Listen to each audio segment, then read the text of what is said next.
Nouvelle édition de VYP VIP sur TV78 aujourd'hui avec Adeline Howard. Bonjour. Bonjour. Bienvenue, vous êtes danseuse, chorégraphe, comédienne aussi. Dans le département des Yvelines, on vous connaît surtout pour votre implication au sein de la compagnie Illicit Dance, basée à Voisins-le-Bretonneux et puis à Morpas également.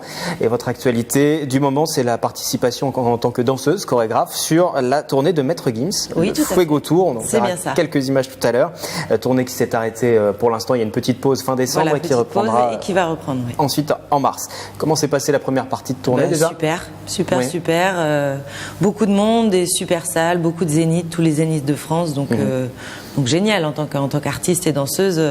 On a une scène, on a des musiciens, on a un chanteur qui donne beaucoup et un public qui est présent. Donc que du positif. Vous qui êtes chorégraphe, vous avez une certaine liberté ou pas là, ou tout est cadré déjà? Là pour le coup, je suis pas chorégraphe. Là, vous êtes danseuse. Là, donc, je suis cadré, danseuse. pas de proposition. Tout est cadré. Moi, je suis danseuse. Je connais mes chorégraphies et voilà, j'ai pas créé les chorégraphies pour le. Vous êtes régulièrement sur la route pour des spectacles en tant que danseuse. Complètement. Là, c'est Maître Gims, mais il y en a d'autres aussi. Complètement, oui, on voyage beaucoup. C'est aussi l'un des avantages de notre métier. On visite quelques pays, beaucoup en France, mais aussi à l'étranger. C'est pas trop difficile d'être en permanence sur la route et de jongler avec les autres activités aussi. On va parler des cours aussi. Mais... Non, je vais pas me plaindre. C'est vraiment un bonheur de pouvoir justement aller visiter des pays que peut-être je ferais pas moi-même. Donc c'est l'occasion. Il y a une artiste que vous avez rencontrée, que vous avez peut-être appréciée. On va voir tout de suite la photo. C'était Beyoncé. Oui, tout à fait. C'était un bon souvenir. C'était pour une publicité pour. Oui, exact. Ça remonte un petit peu maintenant, mais oui, super. C'était quand? Super. C'était, il me semble, en 2002. Donc sur ça ne nous rajeunit pas. Mais oui, super expérience. Puis de travailler avec une artiste internationale comme ça, surtout qu'elle faisait vraiment partie des artistes que j'idolâtrais un petit peu quand même, de par la danse, de par ce qu'elle faisait en danse aussi. Donc oui, super. C'est la passion pour les artistes justement qui vous a amené à devenir danseuse, chorégraphe? Pas du tout. Qu'est-ce qui vous a amené un petit peu vers cette profession? Oui, j'ai jamais été fan en fait vraiment d'artistes. Dès la première fois que je suis montée sur scène, en fait, c'est le rapport au public. C'est vraiment ça, c'est d'être devant les gens, de pouvoir leur donner. Et puis la danse, c'est vraiment c'est une forme d'expression et c'est la mienne. Donc oui, je m'éclate en dansant et c'est. Vous avez débuté à 14 ans? Oui. La danse? Alors j'ai commencé même un peu plus jeune que ça, mais dès 14 ans, c'est là que vraiment j'ai commencé à ce que ça devienne assez intensif. Quand je suis arrivée chez Illicit Dance, du coup, où là c'est devenu de 2 fois par semaine, c'est devenu à 7 fois par semaine, puis 8, puis 9, puis 10, puis ça s'est plus arrêté du tout. Parce qu'au début c'était plutôt quoi? C'était alors jazz, classique, ensuite le hip-hop? Non, moi j'ai commencé avec le jazz. Le classique pour moi est venu beaucoup plus tard. C'est après. Voilà, après. J'ai fait d'abord jazz hip-hop. C'est quand même ma spécialité, on va dire, hip-hop et jazz. Et après, je suis arrivée au classique parce que c'est un passage obligatoire, on va dire, et que ça amène aussi beaucoup de choses. Donc j'y suis arrivée beaucoup plus tard. Là, on voit quelques images des cours au sein d'Illicit. On voit Olaf aussi sur les images qui sont en train de passer à l'écran. C'est cette rencontre avec Olaf Siby aussi qui a changé un petit peu. Oui, complètement. En fait, j'ai vu moi pour la première fois Illicit Dance à la télé à l'époque. Donc j'étais toute jeune, je commençais la danse. Je voulais danser, mais bon, je ne savais pas trop comment. Et j'ai vu Illicit Dance gagner Graines de Star à l'époque, qui était une émission en 99. En 99. Et à la suite de cette émission, j'ai dit c'est ça que je veux faire et c'est avec eux que je veux aller. Et j'ai eu la chance de me rendre compte qu'ils étaient à côté de chez moi, donc dans le même département. Et à partir de là, donc j'ai commencé 2 cours par semaine. Et comme je vous ai dit, ça s'est plus arrêté par après. Et vous n'avez jamais quitté la compagnie? Et j'ai jamais quitté la compagnie. Et aujourd'hui, vous donnez des cours aussi? Et aujourd'hui, je donne des cours dans la compagnie. Une autre version, une autre facette de ce que vous faites. Oui, exactement. L'idée, c'est de quoi? C'est de transmettre aussi, de créer, de rester aussi alerte sur l'évolution des danses? Alors, c'est un petit peu tout ça. Principalement, moi, je suis née chez Illicit Dance et j'ai envie de pouvoir retranscrire ça aussi. Donc, faire de la formation. On a des élèves qui sont des enfants. On les retrouve en ado, puis on les retrouve en adultes, puis certains je les retrouve dans le milieu parisien en tant que danseur. Donc ça pour moi c'est vraiment la plus belle des choses, quoi. C'est de pouvoir les former, leur donner tous les moyens pour après se lancer dans le dans le milieu. Justement, pour se lancer dans le milieu et faire carrière, c'est compliqué, on l'imagine bien. C'est compliqué. Parce qu'on a reçu Olaf Siby, donc le fondateur d'Illicit, il n'y a pas très longtemps aussi sur ce plateau, et qui nous expliquait que c'était aussi sa vocation, c'était de permettre au plus grand nombre d'y entrer, parce que les portes étaient parfois un peu fermées. Oui, le milieu est... Et c'était difficile, votre parcours ? Oui, difficile, oui, parce qu'on n'est pas tout seul. Hein. Quand on passe des castings, on peut être des centaines, voire des milliers, et il y a très très peu de place à la clé. Donc beaucoup de travail, beaucoup d'opportunités aussi, il ne faut pas se le cacher. Une part de chance malgré tout, je pense que ça fait aussi partie du jeu. Mais la base quand même, c'est le travail et surtout la détermination, parce qu'il ne faut pas s'arrêter au premier échec en fait. Oui, c'est ça qui fait la différence. C'est ça qui fait la différence. Vraiment. Oui, complètement. Il y a eu des échecs en ce qui vous concerne. Ah oui, bien sûr. Qui ont été compliqués aussi à gérer et qui vous ont fait vous remettre en cause. Complètement. Ouais. C'est ce qui fait qu'on arrête tout de suite. On se dit c'est pas pour moi, ou alors non, justement c'est pas ça. Si c'est pas ça, ça sera autre chose. Et ça sera mieux encore. Donc l'objectif c'est ça, quoi, de jamais lâcher. Quel a été le moment jusqu'à présent qui a été le plus épanouissant, le plus enrichissant pour vous ? Je pense qu'il n'y a pas eu un moment, puisque j'ai eu la chance de faire plein de choses dans ma carrière, donc plein de choses différentes, dans des domaines différents. Donc je m'épanouis autant en tant que danseuse sur scène avec des artistes qu'en tant que professeur de danse chez Illicit, ou avec la compagnie Illicit Dance aussi, où je suis chorégraphe.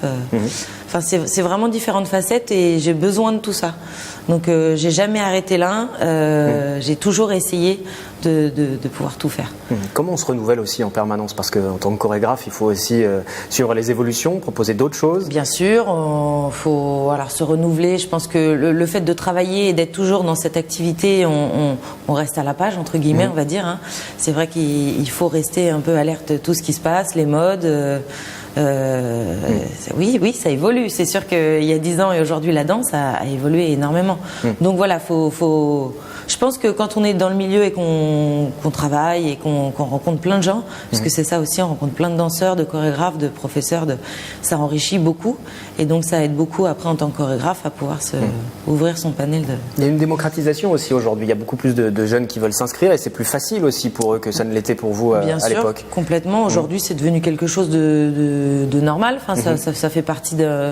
C'est un sport pour beaucoup, même si pour moi c'est plus un art qu'un sport. Mais oui, au même titre que des enfants vont s'inscrire au basket à la rentrée, ils vont s'inscrire à la danse. C'est devenu quelque chose de banal et ça c'est plutôt très très bien. Je parlais de votre parcours et parcours qui est très très varié. Je pourrais aussi parler de cette expérience aux Folies Bergères par exemple. Oui, complètement. Voilà. Une très très belle expérience. Là pareil, j'étais assez jeune. J'étais à peine majeure que je suis arrivée propulsée dans ce milieu du music hall, du cabaret qui est quand même complètement autre chose. Moi je venais plus du hip-hop, donc c'était vraiment quelque chose très très très étonnant la première fois. Je ne voulais pas y aller en fait. Au début, j'avais une vraie appréhension. Et comment vous êtes arrivé sur cette expérience-là ? Par un casting en fait. J'étais à l'école, j'ai fait une école de danse aussi à Paris. Par cette école, j'ai passé un casting pour les Folies Bergères et j'ai été recrutée donc par les Folies Bergères pour entrer sur ce magnifique spectacle. Et donc au début, j'étais stagiaire parce qu'il y a ce format-là. Donc en tant que danseur à l'école, on est stagiaire, donc on fait le même spectacle que les professionnels. Mais on apprend, donc on est encore à l'école la journée et le soir sur scène. Et au bout de quelques mois, j'ai passé de nouveau l'audition pour cette fois-ci passer de stagiaire à professionnel. Et c'est à partir de là que je suis devenue intermittente et que j'ai pu voler un peu de mes propres ailes. Et en vivre aussi. Parce et en vivre, il y a des moments qui ont dû être plus difficiles que d'autres. Complètement. Alors j'ai la chance d'avoir... J'ai jamais perdu le statut d'intermittente, on va dire, donc j'ai toujours bien travaillé, je touche du bois. Donc ça, c'est vrai que c'est la clé d'être constant, en fait. C'est ça qui est le plus compliqué dans notre travail, c'est que on a des grosses périodes de travail, on a des mois qui sont un peu plus forts que les autres. Il y a les fêtes, par exemple, où il y a beaucoup plus de spectacles. Le mois de mai-juin, avant l'été, où il y a beaucoup plus... Donc voilà, il faut arriver tout au long de l'année à continuer à travailler, et puis même pour soi, pour rester dans une dynamique de travail. On ne peut pas rester 3 mois sans rien faire chez soi, c'est pas possible. Il y a tout l'intérêt aussi d'avoir des cours pour aussi d'avoir des cours, d'avoir autre chose, exactement. Comment vous voyez la suite, l'évolution, pour vous justement ? Il y a un moment où vous dites, il va falloir que je raccroche ce côté-là et puis je donne des cours uniquement. Il va falloir, on se le cache pas, moi je suis plus près de ma fin de carrière de danseuse, je parle bien de danseuse, que le début. On n'a pas des carrières qui durent qui dure à 60 ans, je ne vais pas encore accompagner Maître Gims, hein, on est bien d'accord. Donc oui, alors la suite, moi j'ai déjà cette formation chez Illicite que je ne veux pas perdre. Je veux continuer à pouvoir former les danseurs et ça c'est vraiment quelque chose qui me tient à cœur. Donc voilà, après j'ai encore d'autres projets qui pour l'instant sont pas encore établi, j'en parle pas trop, mais il y a plein d'autres choses encore qui m'intéressent dans le milieu artistique. C'est l'avantage, c'est que c'est très large, donc on peut de danseuse bifurquer sur d'autres. Il y a des évolutions possibles. Oui, il y a des évolutions possibles, bien sûr. Il y a des regrets, des choses que vous n'avez pas pu faire? Alors non, j'ai cette chance-là. Je crois que vraiment j'ai cette chance aujourd'hui de me dire que vraiment j'ai eu la chance de faire un petit peu tout ce que j'avais envie de faire. Alors je dirais que peut-être le seul regret, mais on peut pas tout faire, j'aurais pu à un moment donné partir de France, aller voir aux États-Unis. Alors je l'ai fait pour de la formation, mais je l'ai jamais fait pour travailler. Je me suis pas dit bon allez, je vais voir, je pars 1 an, et je vais essayer de travailler ailleurs pour travailler avec des artistes internationaux, chose qu'en France c'est quand même un peu plus limité. Mais en fait, j'en ai pas ressenti le besoin. Donc peut-être je pourrais me dire ça, mais c'est pas un regret. Pas du tout. Pourquoi c'est plus limité en France? Il y a plus de choses à faire aussi à l'étranger? Parce qu'on a beaucoup moins d'artistes en France qui déjà se font accompagner de danse, qui ont des danseurs. Les shows à l'américaine, ça veut bien dire ce que ça veut dire. Voilà, c'est exactement ça. C'est-à-dire qu'aux États-Unis, c'est un exemple. Il y a d'autres pays aussi, hein, mais c'est tout un concept. Je veux dire, ils sont nés, ça danse, ça chante, ça joue la comédie, ça fait partie de tous les spectacles. C'est culturel, exactement. Ouais, ce qui n'est pas le cas. En France, on a quelques artistes qui aujourd'hui ont des danseurs, mais je peux les compter sur les doigts d'une main. C'est vraiment très peu. Le modèle en danse aujourd'hui? Le modèle j'ai plein de modèles en fait, parce qu'il y a plein de choses qui m'intéressent chez chacun, donc j'aime bien prendre un petit peu de... Donc je m'entoure des chorégraphes avec qui j'aime travailler, déjà qui m'inspirent, avec qui je peux m'éclater. J'ai pas un modèle précis de... Il n'y a pas un artiste plus que les autres qui pourrait être inspirant? Non, pas du tout. Merci beaucoup Adeline d'avoir participé à cette émission. Merci à vous, merci. Et puis bonne continuation à vous, aussi bien pour les cours que pour la suite de cette tournée avec Maître Gims qui reprendra en mars. En mars, c'est ça. Merci beaucoup.